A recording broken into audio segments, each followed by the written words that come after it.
अस्सलाम वालेकुम दोस्तों, क्या हाल चाल है? ठीक ठाक हो दोस्तों? मैं साहिद अली, तुम देख रहे यूट्यूब चैनल पिंड मुंडा। दोस्तों आज साहिवाल इलाके इतनी जोर मूसलाधार बारिश हो रही है, बड़ी ज़्यादा बारिश हो रही है।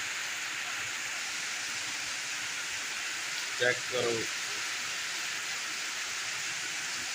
रोड तो मम्मा जरा पानी तकरीबन 2 फुट सी 2 फुट पानी था।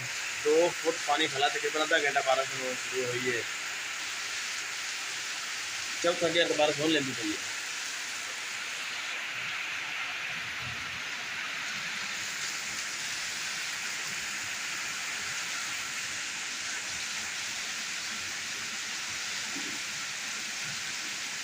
इधर रोड ऊंचा है, इधर पानी थोड़ा खला है।